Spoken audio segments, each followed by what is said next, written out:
I loved games since I was a kid, but I grew up in a pretty strict household where it was, study, study, study. My parents were immigrants off the boat. My dad was a strict Greek guy off the boat, you know what I mean? Believed in certain things, in a certain philosophy of what his kids should be. So I didn't really have the opportunity to put in the time necessary to be committed to a game because of those kind of things. And when I finally went to college, I went away to college and I found Smite, and I put in so many hours, so many hours into it, and it was just what I wanted to do since I was a kid. I was never able to do, and I finally got to do it, and now I'm all in on Smite. Like, I love Smite, and it's given me what I've always wanted, was to be a professional player. I wasn't always the best teammate. When I first started playing, I was a rager, like probably one of the worst ragers ever. Like, and this year with this new roster, I made it a point to be a great teammate. I never get angry at my teammates. I always try to be mature about like situations and arguments and things like that. And I went from being a rager on the team to being the fluffer. I'm the team fluffer now. I always say, good job, Per, or like, good job, Aurora, nice first blood, or if someone does, I'm like, don't worry about it, man, you get it next time. You asked me if I would ever do that like 3 years ago, I would say, hell no, no way. I think it's a simple answer why I haven't made it to Worlds, and I think it's because I've always had roster issues for that last split. That split that meant going to Worlds, we didn't have that time to mesh and really like figure out personalities, like, hey, we don't like it when you do this in general, brings down the mood, or like something like that. And I never had that kind of time to blend with the team and really just, stop all the nonsense and just improve as a team. This time we don't have any roster changes from the spring split to the fall split. I got a team, they're willing to put in the hours, put in the effort. We get along, it's a great team atmosphere. We like each other too, I know my other teams, there was like little back talk here or there, or like competition that was outside of the game that affected us inside of the game. But here, I have no ill will towards any of them. I have no problems with any of them. We work well together, and everyone wants to win. Everyone puts in the time. There's no excuses. There's no like, oh, I got to do this, I can't scrim today, or I got to cut scrim short because I want to do this. It's not that. It's that everyone puts in the equal amount of effort. And I don't know how I can live with myself if I play Smite all these years and I can't make it to Worlds, because I think I'm good enough.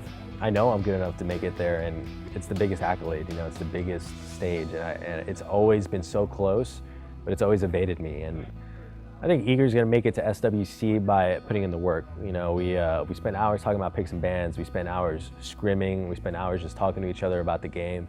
And when it comes to LAN time, we do that much more. Instead of just 100% effort, we put 150% effort. And I believe the work that we put in, besides whether we have some natural skill or not, is what's going to be the difference this year. And hopefully that will make it to SWC.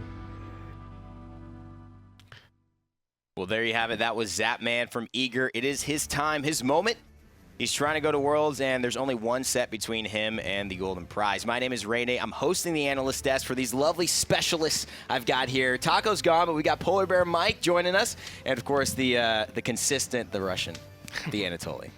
It's been good to be here, man. The last set, Orbit versus Obey, coming from Europe. We got one team from Europe already qualifying to Worlds. We'll see between Eager and Flashpoint who's going to be coming out on top in this best of 5. That's right. We can go just visually on screen to show what the bracket looks like before we get into anything further in this next game. We did have, like Toli mentioned, Orbit losing out to Obey. So Obey is actually in the EU Finals. Orbit will drop down to the group stage, and that will leave them with trying to find a chance later on this week. But now we're on the other side of the bracket. Team Eager, Flashpoint, the next teams to play. And guys, we know it is all about Zapman here. This is the one, this is the guy we got to talk about. It's his journey. It almost feels like a culmination of so many tried and efforts that weren't wasted, but just didn't get to fruition. Absolutely. As a past teammate of his for about 2 years or so, I know how badly he really wants this. Absolutely. I know that you've been on a team with him for about 2 splits or so in the summer and the fall split of last year. And I know that you know his drive and his passion. He was a spectator for Worlds in Season 1. He worked as a caster in Season 2, so now it's his time to start playing in it. It drives him crazy to not be there. Sorry to interrupt, but yeah, I just know his passion, his hard work, and I think he's really motivated more than ever to make it. He looks very happy too. Yeah, he does. I mean, PBM, you know him, right? I mean, is this the usual Zapman you see before LAN? I've never seen him as upbeat as he is this year. He just is always happy. He's not nervous. He just thinks it's his time, and he's gonna try to make it happen. It's fantastic. So we'll see if it is. We're getting into picks and bans shortly, but I do want to mention for all of you watching, a couple of things. We do have the drops program. Of course, if you link your Twitch account and your hi-rez account and you're watching Smite Super Regionals, you will actually gain the opportunity to get free in-game content. You'll get potentially a role on a cutesy avatar. Some other cool stuff could come your way. Of course, you have to check when you log back in, but just by linking your account, you will have that opportunity. And we know that there have been so many of you doing that there has been a bit of a confusion somehow. We haven't gotten everything sorted out. We are working on that. We hear that you're trying to make it work, and we're doing our best to make sure everybody has that going on. So without further ado, guys, it's picks and bans. And you definitely want to be watching right now. If this set is going to be half as good as the last set, then we're going to be seeing a lot of fireworks, especially from the North American side of things. Usually, they're a lot more quicker in the action, a lot more invades, I would say, out of North America. Yeah, I think the main two players to key on here is Homiefe and djpernicus. Homie is more of a carry-style jungler. DJ is more of a supportive-style jungler. I would expect a lot of picks and bans to be centered around those two. I would definitely say that there's a lot of riding along djpernicus in terms of being able to set up the best. The best is usually one of those quiet mid laners that's following up of the aggression from the best, from Aror. And I think that maybe Flashpoint's strategy could potentially be to start looking for disruption of any sort of early game momentum between the middle and jungle of Eager. Just try to stop them from getting the combos off. That way Best can't get free snipes as he did with Ra in Group B and so on. DJ, Aror, TheBest. They were a core trio earlier on another team, and so that synergy could play a big part in their success here. Of course, the Hunter Zapman, he wants to get something he's comfortable with, but does this team really pick for Zapman, or do they feel comfortable that he can just adapt to what's needed? He's definitely switched his style from the beginning of the Smite's history. He was always making the flashy plays, being aggressive, being the first man in or the first man out, but now he's developed a style where he lets his teammates do the work in the beginning of the game. As long as he's comfortable in his laning phase, not feeding, but he doesn't need to make the plays anymore, he will transition very strongly into these team fights, and I feel like Eager's core is definitely around the best, and we see that already with that staple Ra pick. So Erlang, Shin, and Nemesis are banned out for Eager. Giannis and Terra get banned out for Flashpoint. Sobek and the Rat selected for them, and then only Ra on Eager as they go into their next two picks. PBM is Eager. They're very sometimes untraditional with the way that they go about drafting. They've got a lot of theory crafters on their team. Divios maybe being one of the key marquee members of that. Do you think they're going to add something spicy here? We see the Bastet and the Jing that works so well. Maybe not this first game, but at some point in this series, I would definitely expect it. I think they're one of the most unique teams in NA in terms of picks and bans, and it'll be interesting to see how the Ra does. They were really the first team to dominate with it, and now every NA team has had about a month and a half to kind of learn how to counter it. So I'm interested to see how they do with this pick. It's interesting to see actually the Bastet come out so early in their draft. They had a lot of success in their group play. I think they went 8 for 8 undefeated on this Bastet, but the fact that they pulled it out before the secondary ban phase means that they're relying a little bit more heavily now on this Bastet, because more traditionally you're expecting to see this as like a second or third play in their book, whereas they kind of lean on more consistent strategies. But they're pulling it out this early means that they actually want DJ to be able to split push, because not only is there a win condition to be offensive, but relying on the split push could potentially get them back in the game if they falter a little bit early. And definitely anticipating that denial, or I'm sorry, excuse me, Flashpoint might look to ban that out in the secondary phase. Yeah, so just trying to get it ahead of time. I think that seemed to me, that's where I was thinking PBM as well. It seemed like they take it now, otherwise they've got a couple other bans and they might be able to throw off a strategy that works well. Obviously for them. And what is it about that strategy that works well? I know a lot of people say this is part of the unconventional aspect that Eager brings to drafting. For those maybe who didn't catch the group stages, what works so well about this Bastet pick? The thing is, it will split up your team so much to the point where you start cluttering the communications, like, all right, I have to deal with the Bastet push, I'm not going to be in the team fight, and then somebody might have not caught that necessarily right off the bat. So now you have to develop a strategy where, like, okay, you've been practicing for so long with 5v5 plays, now you have to worry about playing the 4v4. It helps them control the tempo of the game mainly. I think it doesn't give the other team as much time to think about plays ahead of time and set up for picks and so on. They always have to keep lanes pushed, and it's just a pain. Now, we know that Aror, the support on this team, he loves to be aggressive. Bacchus banned out probably in anticipation of that, very aggressive god. We also see the Erlang Shin, which he was, kind of made his god, right, in that lane. Yeah, interesting that Eager actually was the one to ban that. You would think he would want it. What's the thought process behind that? I'm not sure. They must have thought Flashpoint was going to go in the first and second picks after they picked up Ra, perhaps. So at this point, I think that Eager have a little bit of flexibility with what support they really want. They could easily pick the Kumbhakarna for easy engages and setups for the best, or they can also lean on the Ymir here because there's a lot of gods that can't get out of the Ymir wall, and that would be a great counterplay. Aries, another huge comfort pick for Aurora as well, and maybe even Ymir Soul Lane. We know Divios has played it in the past. Absolutely. Divios is one of those players in the Soul Lane that really like to expand the horizon and go into different picks. And right off the bat, we haven't seen Hades in a while. Yeah, long it's the time. Chibi skin. You got the digital loot pack. That's why. Sellout. I'm such a sellout. All right, here we go. We see Rama as well. Hades and Aries, though. Talk to me. I mean, the Ravana kind of coming in, that's maybe not as exciting, but Hades jumping in, why is that? Is that just typical Eager? I think this is mainly just Divios. I think, I could be mistaken, but I actually think he brought Hades to fame in Season 2, and he loved it for the lane push, and he thought you could get early towers with it. I'm wondering if it's a similar style that he's going to go for here, and especially against Benji, who is very famous for trying to just win his lane as hard as he possibly can. Hades is basically the anti-warrior during the early solo laning phase. You can easily survive once you get that level 2 heal. You can easily clear the wave, and on top of this, the combination of Hades and Aries, one of those is going to force all the purifications, and the other one can easily follow up. So I like the flexibility, and on top of this, whenever the Bastet makes any sort of early rotations to that solo lane, we could potentially see where Divios could maybe force an ultimate out of Benji on the Robin, and then easily DJ can clean up. And you see all the teams locked in. So, PBM, who do you give the edge in this? I think Eager's draft is more similar to their playstyle than his Flashpoints. I think they got just about every single pick that they want, so I think Eager will come out strong this first game. And knowing Flashpoint, though, usually they like to group up as 5 at the level 1 play. Do you expect them to kind of do the same style immediately with their composition? I think they will definitely group up and look for a pick, and I would also expect Eager to realize that and play around it. And we could see a 5-on-5 at level 1 right off the bat. But do you really want to see an invade against a level 1 Aries? I think if you get that pluck off, anyone who the Sobek could pluck is just dead. You also have, Ravana can opt for the slow or the root in his kit, and Rama could chain slow and so on. So it's definitely a scarier level 1 in my opinion. Now, Zap is on Jing Wei. We saw Ataraxia do extremely well in the last set with Jing Wei. This seems like a god that Zap can carry with pretty well. There's a lot riding on his shoulders. How much does mentality come into play? Are you anticipating to see the best Zap you've ever seen right now?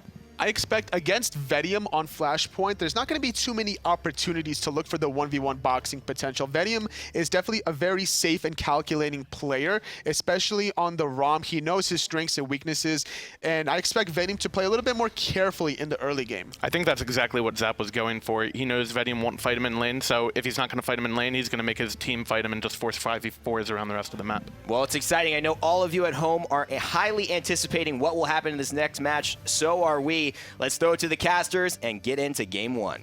Hey, what's good, folks? We're here for Team Eager versus Flashpoint. I'm Tom, and that's Adonis, and we're going to bring you our best of 5. Team Eager and Flashpoint, previously known as Denial. These guys are... these guys are surprisingly evenly matched. Yeah, I mean, heading into this one, there was a lot of predictions, right? Energy going to clearly beat Sanguine. Likely Orbit beats, likely Orbit was going to beat Obey, doesn't end up turning out that way. But this, a lot of people are saying 3-2. Yeah. Some are saying Flashpoint, some are saying Eager, but no one is very confident in calling this set. Into the picks and bans, though, I mean, Eager have clearly come with the strategies that worked in their group LAN. They got that first pick Raw, along with their kind of, not only Raw, excuse me, but the Bastet. I'm like, this is a god, we've only seen DJ play it recently, but the Bastet as well. The interesting thing here is Divios bringing back his Hades. Haven't seen it in quite some time. Yeah, the Hades is a nice pick. Divios is going to have a little bit of flash on this character, and at the end of the day, although, technically a mage, the Hades is definitely, a frontline type character. He's been classified as a mage, but his base stats are still that of when he was a guardian. He's a mage the way Freya's a mage, That's right? fair. They cast magical damage, but technically something else is going on in there, and for me, Divios is looking to be this front liner. And honestly, I'm going to bring it to the SCL. When you look at Dwarst play Hades, he's the last Hades player of really big memory. What happens is he's always the secondary initiator. So you have these two characters that are going to work back and forth on each other. Hades and Auror's Aries. Somebody's popping beads, and the other person's getting their ult off. And, I mean, just talking about the start, not even in the team fights, you saw the cameraman pointed out there, Divios starting with Tiny, or not Tiny Trinket, but the Talon there, the rank 2 of the, wow, my words are not coming out to me right now. Talon Trinket. So this is going to give him a little bit of lifesteal and actually a fair bit of magical power early on, but he doesn't have any mana potions. It could have been risky if Flashpoint, not Denial as it says up there, had elected to invade. But he's going to be fine. And he also picked up this Wrath just to compensate in case an invade did happen. Absolutely. Have you ever watched Hades try to take down a camp with his basic attacks? It's miserable. It's the most excruciating thing to watch. It takes an hour. I'd rather watch paint dry, to be completely frank. And so Divios is going to have that Wrath available just in case somebody tries to smoke him because of the fact he doesn't have any potions. So that blue buff is going to be very important to how Hades works out. And the thing is, too, if he doesn't get this lane pressure, it's going to be really bad for Divios. He doesn't have teleport. If he can get poked out even once, even if someone just comes over and ganks, even if Homiefe just puts the slightest bit of pressure onto that lane and Divios has to back, it's really going to hurt his farm without that teleport to get back to the tower. Well, this is the idea behind the Talon Trinket. The Talon Trinket's going to provide lifesteal on top of the fact that Divios' whole jam clear in the wave is going to heal him anyway. Divios in trouble right now, needs that lifesteal ASAP. There's a dash, looking for a couple of more hits. He might get this kill. Nope. The other way around, Benji quickly takes away the first blood. And this is absolutely devastating for Divios. I just talked about how he doesn't have teleport. He went for the Wrath to not only secure his buff faster to get to lane, but also in case there was a potential invade. And he's got the long road back to that lane. Benji is already level 4, going to be hitting level 5 here in just another wave or two. Yeah, and so the way that worked out for Divios was just a little bit unfortunate. I think he was timing it because, like I said, he needed the heal. He was waiting for the heal. And honestly, if it had come up where he got to detonate the blights that he had put on the minions, easy. He not only would have healed himself back up and been fine, but that damage would have killed Benji. We saw him there after those archers tagged him for the last little bit of damage, had less than 20 health. Yeah, I mean that was hopefully for Eager fans one of those things that sort of, all right, I got my timings wrong. It's been a while since I played this on the big stage, and then you can go on and move on. So if I'm looking at that situation, I'm not assessing Divios as Hades right away. Oh, it's trash. That's one shot. We'll see how it works in the future. But again, the worrying part is, how can he recover from this? Because Divios has always been known as the teleport guy. He was the one who, I wouldn't say he first brought into the meta, but he was definitely one of the first to take it and run with it. Loves the teleport, also used to love the Wrath, and now he's kind of switched back into that, where he's not more about the teleport, and I think that's because he's very confident in not only his own gameplay and lane to not make any mistakes, but also confident in his team in that if he does get in pressure, if he does get in trouble, they will rotate over and help him, and might be something that's necessary for this lane. If I'm Flashpoint right now, on the spawn of that next blue in speed, I'm looking for that invade. I'm trying to shut Divios down now. Absolutely. Absolutely. But, you know, like you said, as much as he was the teleport guy, he was also the Wrath guy. So seeing him with the Wrath here, you know, like I said, it's a little bit too early for me to really say, all right, this pick didn't work out. I want to see Divios sort of get a little bit more acclimated in lane.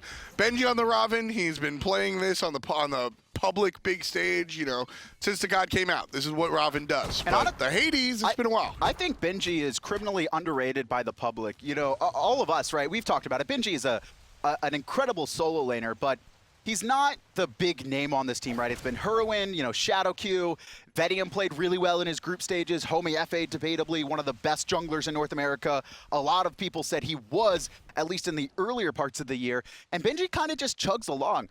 But his Vamana play specifically in Group D is what allowed Flashpoint to get to this point right now, where they're a single best of 5 away from Worlds. Well, Benji doesn't make any noise. That's really what it is, right? Benji came in last year swinging like a bat out of hell and making all this noise, being in the solo lane, getting number 2 at Worlds, and he doesn't tweet, he doesn't stream, he doesn't really do anything. So you kind of forget about him until you see him play, and then you go, wait a second, this is Salt Machine.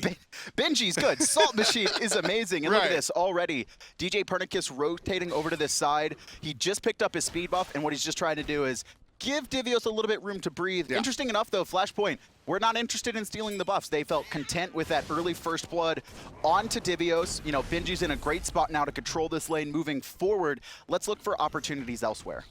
Aror here looking for an opportunity around the corner, but going to be 3-on-2, so Aror smartly goes back to the mid lane. This Ra choice for the best is another deep, old school pick for both this team and this player. Jumping on back, just a little bit of poke, and that's what this team is going to excel at. Going back to the Ra selection, Ra's going to be able to dish long-range shots out of both his one and his ultimate, and of course Bastet, the queen of poke, as well. So you're going to see a lot of poke come out of Eager's composition. And across the way, Flashpoint don't have, that's permanent damage. There's no Ra, Guan Yu, there's no healing available. One of the main issues, though, with this Ra is we saw it have a lot of success onto Eager.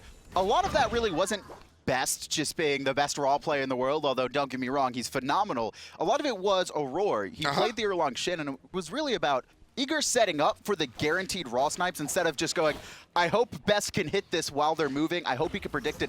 Instead, let's just get the 100% Raw snipe. We pin him in place. This time, this comp doesn't really allow that for Eager. Sure. And while I am definitely the guy to celebrate the support, I'm always the one up here saying, oh, but did you see the flop, though? Okay. The flop, though. Yeah, I'm the guy that likes to celebrate the support. But at the same time, in that series, Best was given a couple of opportunities without setup, because if you have the setup, you're going to use them, right? But in the few scenarios that he didn't, he still got him. Divios, the focal point right now. He's gone. Dash out of the tower. The ultimate is just there for looks. And Homiefe looking hot as ever. Nice shot from DJ, though. Going to find the slow and into the wall. Answered back. Positive overall for Eager. Divios is shut down, but he was already losing after getting first blooded. Having that kill onto Homiefe is going to give a lot of room for djpernicus to roam around this map. No buffs to invade, but a fight in the mid lane. Yeah, there's Hurriwind going to get grabbed by the chains, able to purify it out. Whoa, but Aurora still dishing out the damage. Ooh. Well, the ultimate this time from the best, just barely off the mark, and I was just about to give him credit for being able to nail those. I was a little bit worried for Hurriwind because he was going back and forth in place, but he was actually predicting and waiting for that Raw Snipe coming out from the best, ends up dashing just as it's channeled and does get away, but there's his purification. And this is what you need to do with Aries. Bait, bait, bait, bait, bait. Get people to use their ults with CC immunity, get people to burn their sanctuaries, get people to burn their purification. You're not always going to get that great blink in, I pull 3 people setup every time, but how you do enable that is forcing fights that you know that even if you don't get a kill, you can survive in, and that's exactly what happened for Aurora there. I expect him on the next ultimate cooldown to be looking for Hurry again. Absolutely. Not everybody can be as lucky, because I feel like getting the perfect Aries ultimate is a little bit luck, you know? It's not not everybody can be. It's a mix. There's setup involved, but you have to sort of pray that everybody you're attacking has used their purification at different points. Not everybody's as lucky as El Brochacho. That's my point. That's fair. And, you know, coming back to it, here's the one thing that I'm a little bit concerned about with Eager's draft. Okay, Aries and Hades are going to work hand in hand to cut purification down. I They're already know. They're both characters that have to play from ahead. I already know. And not only that, but you don't really have other strong forms of CC to bait out relics. You have a knock-up from Jing that people can pre-beat, but they're likely not going to do it. Bastet has no hard CC. Divios is obviously in his ult, and so him and Aurora are really going to have to synergize and time their ultimates on what purification that the other one burned. And see, like, I'm less concerned with that. I think there's a lot of things that Eager does correctly. That's why they're here at Super Regionals. But I think one of the things that they really excel at is working as this sort of Voltron unit, right? Okay. Understanding that their team is one squad with 20 abilities instead of... Who's the head, though? Is it... I mean, clearly you would think Zapman, but you think DJ would be okay with that? It's DJ operating from the Xing Qian tummy. That's what it is. But for real, when it comes down to it, I have no problem having faith Divios. in, well, Divios getting ganked again. And this is just going to repeatedly happen. And this time, djpernicus not in a spot for the counter gank here. And Divios is just getting bullied at this point. And you could already see the level disparity in the soul lane, 3 levels. Now, this is okay for Eager if this laning phase continues. Hades is going to bring a lot to your team regardless once he gets items online. But Flashpoint's not going to wait for that. Exactly. The Best going to get his own beads chased out. Auror's in a bad spot. Best follows up with the ultimate, hits nothing, and he's just going to get taken down. There's the curse, and Benji inevitably taking out the Best. Left side, Aurora's in trouble as well. Down come the shots. Vetium takes out Aror, and all Zapman can do is watch as his support players are taken down one by one. And Zap might try and stop this Gold Fury, but it's so risky. He's going to be stunned out. You can see Hurriwind did get poked a little bit and so Flashpoint are going to back off, but still a big win. Not only continuously shutting down Divios on the right-hand side, but then rotating Benji over to that mid lane. Just as that happens, there's nowhere or Divios hadn't spawned yet, so he can't get to that fight and make an impact. It's a 5v4, and then unfortunately for Best, he gets isolated. And then just Benji, you saw that level lead. That's just what's going to keep happening. Well, that's what Ravana works spectacularly against gods like Ymir, against gods like Ra, that don't really have a way out. He's got a sprint or a movement ability, but guess what? Ravana has the curse next to him. He's also slowing you with his Prana Assault. Like, this is Benji at his most obnoxious. And that's the entire game plan. And, you know, usually I clap my hands because eager drafts have a number of different win conditions. Yes. But here, the glaring mistake is this team has to play from ahead. If they get behind, they don't have a Thor to lean on. They don't have a tanky solo laner. Hades, if he ults while behind, everybody turns and burns. Same thing with Aries. Bastet doesn't do nothing if she's behind. Eager right here have created a draft, Kevin, that they have to be ahead, and right now, they're down 1,500. They do have the one part where they can come back if behind, and it's going to be djpernicus in the Bastet. And honestly, how Flashpoint respond to that split push is going to be very telling. If this pace continues with Flashpoint just finding a couple picks here or there, by 20 minutes, we're realistically going to see, you know, the 6 to 8K gold lead. Obviously, we're pretty far from that. You never know what's going to happen, but it's a lot of this is going to be on djpernicus, and he's backing now, and I expect him to pick up that teleport in his second relic slot, and there it is. Yeah, absolutely. That's what he's looking for. I'm going to eat my words. I know I said them like 90 seconds ago. Now you're like, oh no, yeah, the teleport Bastet. No, not even the teleport Bastet. So here's the deal. Eager have two routes. They have a fork in the road. If Eager gets off to a lead, right, it's the cut and dry, simple strategy that we see. Divios or Aror engages first. The other one engages second. Nobody has beads. You're all smoked. Ha ha ha. Zapman laughs to the bank. Collect your winnings and pass go. Collect $200. Right? But if you do get down 5 kills to 1, right? Now what happens is you stop the game. And you look for those poke sieges and you lean on the best seals, and then you have DJ split push. It's chess. It's exactly how Eager were so dominant in Group B as they played chess. And honestly, when you looked at the individual matchups, for the prime example being Barracuda versus Zapman, Barracuda manhandled Zap in every single game they played. Ooh. Completely dominated the lane. I mean, that's exactly what happened, and it was a stark contrast to the Zapman Barracuda dynamic of old, where it was zapping the aggressor and Barracuda was playing that passive style. Return of and the so Jedi. We didn't really see Eager play a game where they had to win in team fighting. It was splitting the map. It was rotating and using Bastet, which they got somehow 9 out of 12 games, and split pushing, whether they were behind, even, or ahead, forcing rotations and then forcing kind of mismatches in numbers when DJ could either teleport to a fight or someone would go to defend and DJ would rotate to that fight. And Flashpoint know that. And so how they respond once these teleports and split pushing comes out is going to be huge. Or they could just get a big lead, win a fight, get gold, and kind of snowball a little bit. I still expect that split push, though. Exactly, and it's going to be the next couple of minutes here. Like I said, Eager trailing by about 2,000. They don't want that, obviously, but they're okay with a 2,000 gold lead. If this 2K becomes 4 or 5K, not today, Shadowq, then I think what happens is you just see Eager stop committing hardcore. Zap is caught. No, he's got the agility. He got the moves. Still, though, it's really about the poke. The teleport is stopped by djpernicus, but they were waiting for him. He's gone. Yeah, he jumps over the wall, finds a way back, and he's going to be answered. Vetium looking for the shots. It's Hurry. Zapman just juking that last shot, and it's going to be trouble for Aror. He walked in as well, 1-on-4, and Divios is going to try and body block. He hits him, trying to slow him, but Aror still going to be caught, and that's just 3 times. Zapman gets caught 1v4 by himself. djpernicus tries to stop the teleport coming in, and even though he does, he's still 1v4. Vetium's waiting for him on the other side of the wall. Rat was there as well. And then Aror walks in 1v4. This is a sloppy Eager that we did not see in Group B. Yeah, it was just players getting caught out of position a little bit. And the Hades that I referenced before, Hades doesn't really do anything if he's not ahead. Right there. I mean, he silenced a basic attack character, and then he dashed away and said sorry to his teammate who died. Right? Like, that's what Hades does from behind.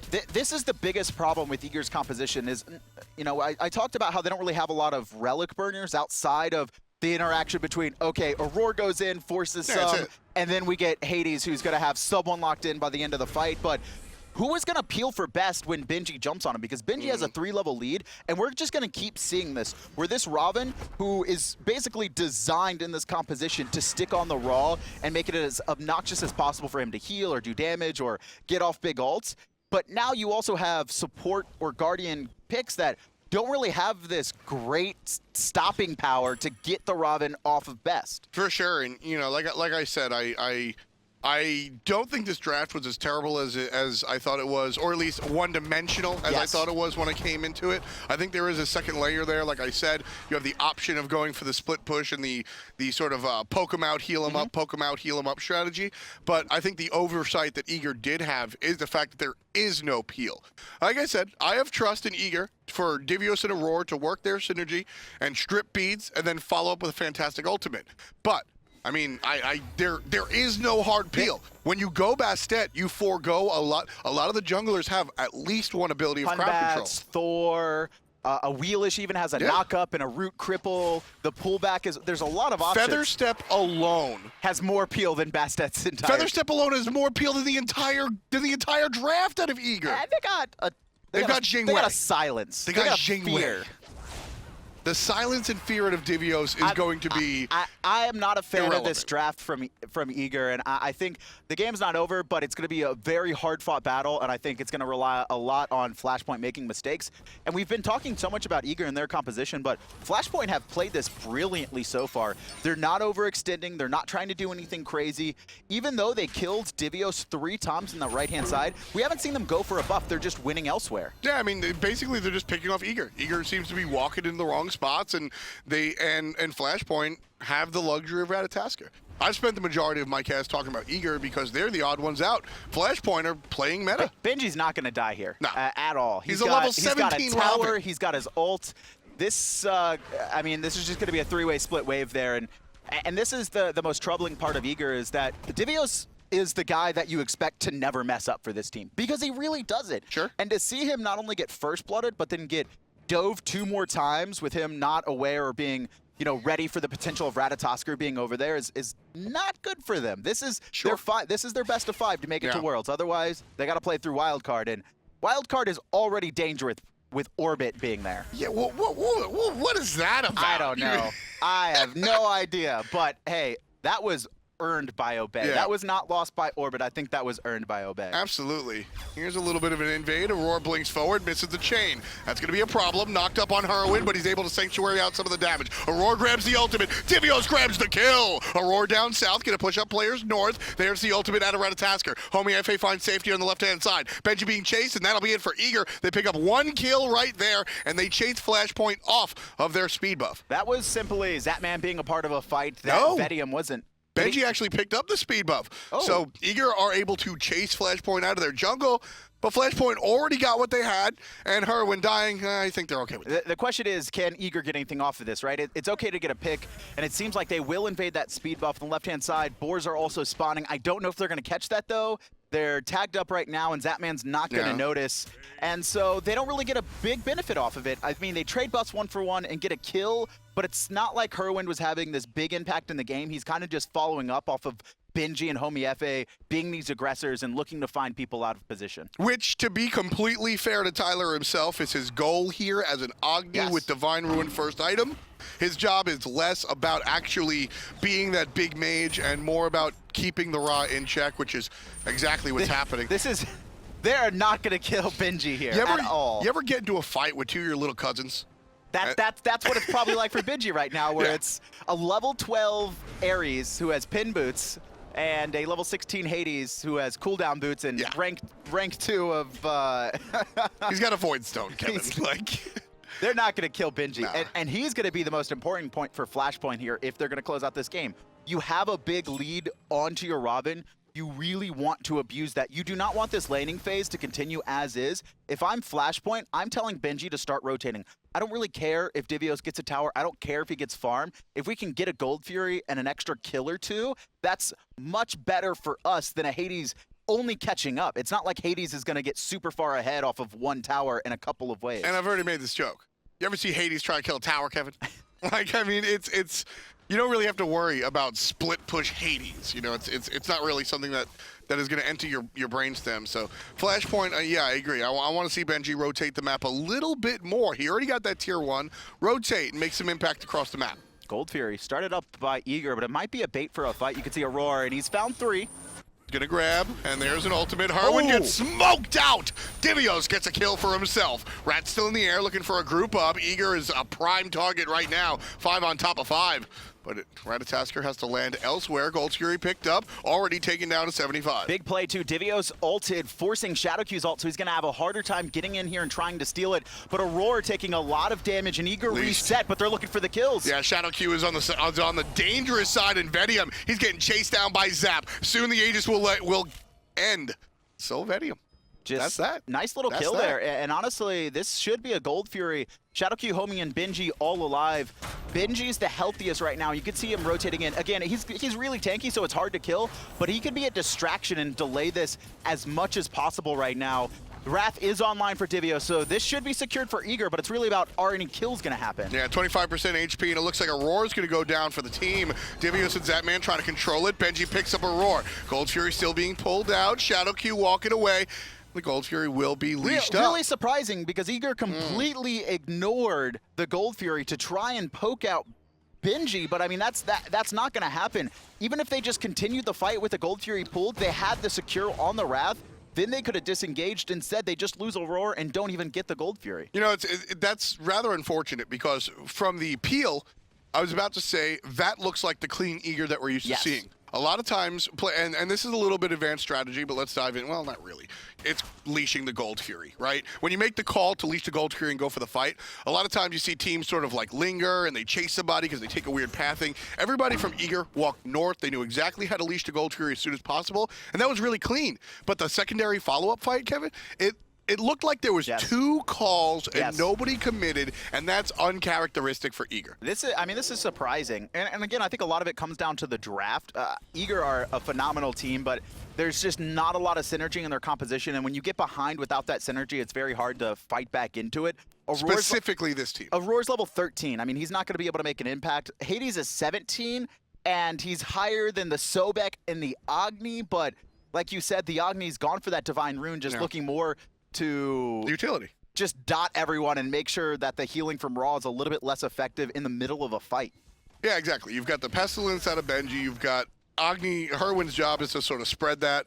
And then Sobek shows up a little bit. Oh, Zap. Homiefe shows up. Zapman gets served up to the background, gets agility'd out. Good job from Zap there, recognizing that after that, a lot of players will force their relics in that spot. He managed to hold them, which is huge, because we've seen a lot of these kills that have happened has been off of baiting them. Best lining up, looking for the ultimate guy. Oh, it's going to get leashed. Smart play by Flashpoint. GG. Homiefe on the backside gets a knock up, finds a couple of players. Everybody relatively low. Vetium finally calls the target. It's TheBest, and he's smoked out. Zapman looking for the left side. Benji chasing out Aurora on the right-hand side. Divios is surrounded. Just surrounded. I mean, he walked into a 4v1. He does get a heal. Great Here comes Roar. Big play. Pulls 2. Zapman lining up the shots, but it's Hurriwind who answers first. Too little, too late. Amazing ultimate out of Aurora, understanding that the purification is down, but he ults and he looks around and nobody is anywhere near him.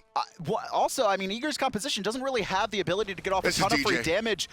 Gold Fury is secured by Flashpoint, but Zap picks up Benji in the backline, and now DJ, he's going to jump back, but Shadowq's waiting for him. The Pluck finds the kill, and now Divios walked in as well by himself, but Zapman on the side, fighting the shots, takes out one, finally shut down by Homie. That entire engagement just reeks of almost and just a little bit short. Every single time it was, this person is just low enough where I think I can take them out. DJ shoulda, coulda, woulda, right? DJ looked like he was going to get the kill on Agni. Zapman looked like he was going to get a double kill right there, and all of a sudden, Flashpoint, chill. It just looked like Flashpoint made the decision not to die there. Here's the good thing, though. Can we bring up that graph again? Gold Fury, the second one, goes over to Flashpoint. But if you look at the timeline, it was about a 4K lead at 12 minutes. The fact that 11 minutes later, with Eager really not having any momentum, being on their back foot, it's only increased by 1,700 gold. Eager did a really good job of slowing down the pace of this game. A little bit of that, excuse me, I think, was on Flashpoint though, Absolutely. not necessarily trying to push their advantage too much. The later this game goes, it's going to get to a point where Jing and Ra are going to have so much damage, and then that Bastet split push and kind of her base damage really high, where it doesn't matter if their comp doesn't work together. They have these gods that can just get a kill if the situation lines up for them and they make some amazing plays. Exactly. This is the secondary route that I was talking about. When you have a Hades and an Aries on your team, like I said, immediately you're saying, well, if we get behind, we F6 at 4 minutes, right? But they have this out with the best on Ra. You can stop the game, and that's exactly what Eager did. And this is the important point.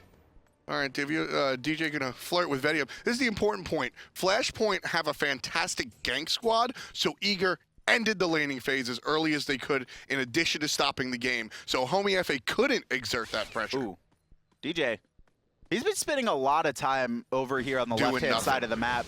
Just trying to poke out people, looking for any opportunity to steal, split push. He's really been focused less on team fighting and more on kind of what jungle can I steal away? Where can I get a lead at? But you could tell Flashpoint has done a much better job of warding their own jungle. That was spotted out pretty early. Yeah. I think the ward he was spotted out by did just fade away though, so maybe he has an opportunity to go and steal those back RPs at this point, but he's not really going to be able to kill Vetium. Vetium actually the fewest deaths, fun fact for you all, Vetium actually the fewest deaths of anyone in this set, third lowest in the game, but Divios, it's not going to be the same for him. That's a Hades from behind. He just walked into 4. Yeah. I feel like someone from Eager just walked into 4 has been the tagline of this game, because it's always 4 too. It's not even 3, it's not 5. Absolutely. It's just one person walks into 4 of Flashpoint and they're like, well, we're going to kill them. And now with that kill, they did open up the opportunity for this FG starting up, and a teleport from DJ straight into a lava pit. Yeah, and a hit out of Vetium. So DJ going to be chased down His to jump the right is down. side. Benji knows this. Jumped on top. DJ has to use Purification. Nice spot heal coming out of the Ra player. And Zapman's going to chase on the right side as well. Shadowq gets out. There's the ultimate out of Zapman. No big deal. By himself is Aurora. Aries is immobile. He's got nowhere to go, but he's got somebody else playing Distractor. It's DJ on the right side. Still fighting Benji, and Homiefe waited for it. What? Yeah, DJ fighting Benji there. I mean, he wasn't going to win the 1v1 to begin with, and then Homiefe just reading where that jump's going to go. Another pickoff for Flashpoint. They haven't really won this game, or they're not winning this game off of team fighting. It's simply been Eager getting out of position, and Flashpoint doing a brilliant job of abusing that. And it's once they get, they're not really forcing anything in the 5v5 scenarios, but once they get a single pick, that's when you start to see them look for the invades. Anyone else we can follow up of? Can we look for the Gold Fury? And this time, it's that FG. Yeah, down to about 50% HP. The Wrath is available on Divios, but I don't think Divios can actually get involved. Zapman gets taken down. He's going to likely fall if anybody follows underneath the tower. Benji quickly turns around in case. Instead, rather, it's going to be Aurora. Vetium finds his 3rd kill of the contest, and Zapman's able to go ahead and heal up. Divios is going to pause it. Aurora looks like he's got something going on. I was wondering whether they were going to take that tower or not, but it actually looks like Flashpoint heading over to the Fire Giant. They easily could have taken that tier 1. Hades is in the right-hand side, but I really think Flashpoint are trying to end this right now. They want to get a Fire Giant. After that, they're going to be looking for those split pushes, and with the difference in gold, and more importantly, that difference in experience, it's going to be very hard for Eager to fight back into that one. A lot of it's going to rely on Zapman's shoulders. We're seeing him be level 20. He's starting to shred through the Sobek. It was a great play, actually, at that Fire Giant pit. When DJ got caught on the right-hand side, they started applying pressure to the Sobek, where Benji now has to make a decision. Is there a fight going to break out there? Do I chase DJ? He's getting heals. And so I like what Eager are doing in response to being behind, but it's still this case where we're just seeing them die one at a time repeatedly. That's the problem for me. Like I said, Eager have a very clear plan here. If they do get behind in this composition that's not allowed to be behind, you stall the game, you get a stop, and then you're allowed to either split push or just re-siege and re-siege. That's what the Ra's going to enable you to do. We saw the stop. We've seen a little bit of the split push, more the invade strat than the split push itself. But what we haven't seen is the actual lack of aggression. Eager are still going in as if they're even, and because of that, that's those 1-on-5 situations. And Fire Giant picked up 27 minutes into this game. It's a 7K lead in gold and a almost 11,000 experience lead. Yeah, this is a pretty big one. Here's a thought discussion for you, Kevin. A lot of times we talk about reactive and proactive teams. And I think the general consensus is proactive is generally better than reactive. Every pro claims the same thing. It's better to start a fight than to counter-engage on a fight. With that said, Flashpoint has not made, they've made maybe one move, and that was the gank over to Divios for first blood, maybe second blood. Everything else has been Flashpoint. They haven't made a move, and it looks intentional. They're reacting to Eager messing up. And this is where I posed a question, as Flashpoint clean up a free Gold Fury, is sure, I think we can agree that proactive better than reactive, but you play the game you're given, and if Eager are going to keep handing you stuff, is it better to just react to those mistakes that Eager are making? No, it is. And not risk making mistakes of your own? So this has been a very safe game plan from Flashpoint. We saw them get a 3-level lead in the Soul Lane. It was a level 12 Robin to a level 9 Hades, and they still weren't really looking for these invades. And a lot of that, I think, comes down to Flashpoint feeling very confident in their 5v5 come late game. They were also in a position where Eager would have to win, now they're in a position where Eager has to win multiple fights to even break even right now. And so Flashpoint are just very confident in their own composition. They have a lot of CC immune ults to deal with that Ares, so they don't have to invest their relics, which means their purification are basically going to be up every single time Divios looks to make a move. And because he's fallen so far behind, and look at this, he's even picked, I think Divios has, I don't want to say given up, but he's gone for this Pythax piece when he's already being shredded without a lot of protection. And that's just to help Best do more damage at this point, because Divios, he's going to survive for a second or two when he ults. Yeah. He has 0 HP in this build. He has a small amount of, a decent amount of physical protection, but basically no magical protection. Yeah, it's an uphill battle for Divios here. And, you know, I think Flashpoint, it's interesting. I think you said that Flashpoint played a relatively safe game because they had faith in their 5v5. I actually think Flashpoint had faith in Eager continually messing up, because they understand that in order for Eager to get back in this game, DJ has to be by himself looking for these invades, and Divios is going to be sort of lurking around as well. So if you can count on the opponent being in the wrong spot, why put yourself out there and stick your neck when you know you can just chop the enemies? And we haven't really seen Bastet split push once. There's a single tower down in the mid lane. The tier 1s on the left and right have not even been scratched. I think Divios got like a single auto into the right-hand tower from that small little sliver, but realistically, that's Bastet play, or this Bastet pick has not paid off. Yeah, and it's just, you know, for me, Kevin, it's less about the Bastet selection and more about the intricacies of the Bastet and Hades non-synergetic lifespan in that right side. And then you pair that with an Ares who his CC is his ult, and then chains as well, but they're not as reliable, and it's not this guaranteed. It's not this belly flop or this big taunt. And I mean, this has been brutal for Eager right now, but Flashpoint look phenomenal. Well, going back to what we were saying about proactive, reactive, Eager are 100% a proactive composition, and they're in a situation where they have to react to Homiefe landing on the back end. Best is going to hit Homie for half HP, but it still don't look good for the blue team. And Flashpoint take out the tower, and they take out Divios. He's just surrounded by 4, nothing he could do, and you could see DJ was even towards his speed buff, trying to loop around, but Divios died before he even turned the corner. And had a chance to jump in. Now the siege is going to come out, and we haven't even seen Eager be able to utilize the healing from the Raw either.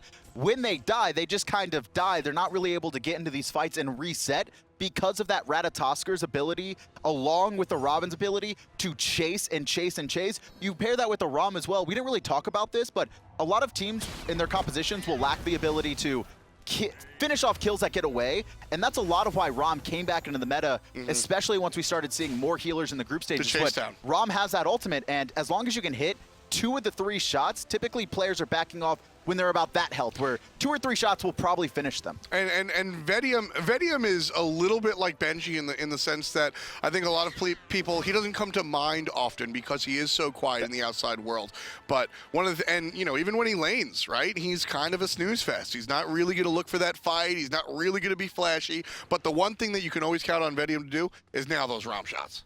Always. And honestly, so many players have become good at ROM in the past just 6 months. Snoopy forced everybody to be good at ROM. Because they saw how useful ROM could be when Snoopy and then, you know, Marvels is kind of, you know, it's kind of like, Marvels is an amazing ROM player, but I think people started to realize as well as they started seeing ROM more and more, like, oh, there's a lot of these ways we can abuse this ultimate to where it's not only just finishing players off, sometimes you'll see, and Vetium has done this, initiate, where Homiefe crashes down on Ratatoskr, and the shots from Vetium are already being fired just to get them in kill range. Absolutely. I mean, it's Aurora. Nah, he should be fine. Oh no, Divios is not fine. 3 crits in a row. That's tic-tac-toe. Divios goes down in a hail of X's. That was absolute shred, and you could see he's even, I believe he picked up Spirit's Robe there. Oh no, that's Mantle of Discord, and it procced while he was in midair dying. Not very useful in that scenario, but I mean, this has been Flashpoint's game. Eager are definitely going to come out with a new strategy. This is a similar strategy to what they ran in the group stages. I don't think it's as good as a draft as they did before, but you know Eager, they have deep pockets. They have a lot of strategies that they didn't even show. They got a lot of plane rides in their pocket. Yeah, we're going to watch Eager's Phoenix fall down. This is going to be the 3rd one right there. All 3 birds are down. And Eager are going to get engaged on here. Likely going to be in here. Flashpoint GG taking it. Well, it's 17-6 right now. We'll see how greedy they get in the throne room. The final Titan objective being taken down. Aror being shot out by Vetium. Vetium following up with the shots. Jungler going to jump on him and quickly finds a sanctuary. But that's it, folks. 17-6 in 33 minutes of play. Flashpoint take game 1. Starting off incredibly strong, and this is against Eager. This is really what you had to do if you're on Flashpoint. This was expected by a lot of people to go all 5 games, but people gave edge to Eager, and this was not a close game that Eager lost. Absolutely not. This was a dominating performance. This looked like a 1st seed versus 8th seed. This looked like how Eager was playing when they finished 5th in the online placement stages for the fall split.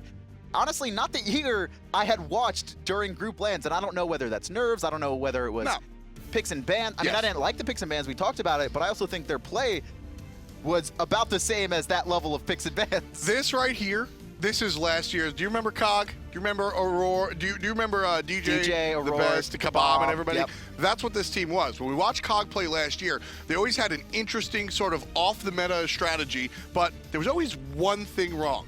That's what we saw here. I love the strategy. There was 2 options. There was clear setup, but a distinct oversight, no CC. That's what caused the issue here. And if you're rooting for Eager at home, that's actually a good thing, because you didn't see them fail miserably because of their talent level or their strategy. It was an oversight, and I think in comms, Eager have addressed that, and they're okay. And the thing, too, is that Eager is such a tenured team. We talk a lot about player mentality, and, you know, you got to shake off a game 1, but it's not as easy for the newer players or the newer teams. This team has been together all year. Not only that, you mentioned that COG core of TheBest, Aror, and djpernicus. They played together for another, 6 to 8 months. On top of that, there's a little bit of synergy too. Zapman played with Aror back in Season 2 at the beginning. So they've all played with each other. They've all been to mini lands. I don't expect Eager to be shaken up about Game 1 at all. They still got at least or the potential for 4 more. Yeah, I absolutely agree. Game 1 goes over to Flashpoint. Game 2, 3, 4, 5. Analysts, take us to it. 2, 3, 4, 5. That's a lot to say, Tom. We don't know about that, but we do know about this last game, and it definitely went to Flashpoint very convincingly. PPM, Anatoly, kind of break down what just happened. I don't know if Flashpoint can even count to 5. I think they're expecting to win very convincingly if the next 2 games go the same pace as the last one. The composition out of Eager didn't make too much sense to me personally, because they first picked Ra, but then they didn't give it any setup. They had a little too much going on. They had the Ra for sustain, they had the Aries to burn actives, they had the Bastet to split push, but it didn't really synergize quite right, and on top of that, they lost their lanes really poorly, so they just got snowballed on. Yeah, the Hades for Divios, I like the idea behind it, because the way it controls the early laning phase, if you can survive at level 3, is pretty strong in terms of making the rotations, forcing the relic burns, especially with Aurora playing that Aries. But getting soloed at level 3 is not something that anybody would expect at this high caliber of play, especially on a player such as Divios. And normally, Aurora loves to pick that Aries and go camp the enemy soul laner. Ravana, the hardest one to do, because he has 2 abilities to immune that Aries pool, and because he was against a Hades, he had magical defense, so they couldn't even kill him with raw damage. In terms of, obviously, the game, it didn't go well for Divios. I think that we could say that as a kind of a euphemism for how things went. But turning it forward, I mean, we talked a lot about Eager. We did not talk a lot about Flashpoint. Not at all. And to be truthful, there are some names on there that are definitely seeking to prove to the world that they deserve to be here. They deserve to go to Worlds. Hurriwind comes to my mind. Absolutely. Hurriwind is one of those players where he has a lot to prove heading into this LAN. You know, getting removed from the SOAR roster after the DreamHack Smite Masters was a little bit unfortunate for him. He's just a very high skill mechanical player, but didn't really have the synergy for SOAR. So now he's on Flashpoint with his former jungler, Homiefe, and now they're trying to get into Worlds against Eager, who's always been really close, but just one game away. Right. I think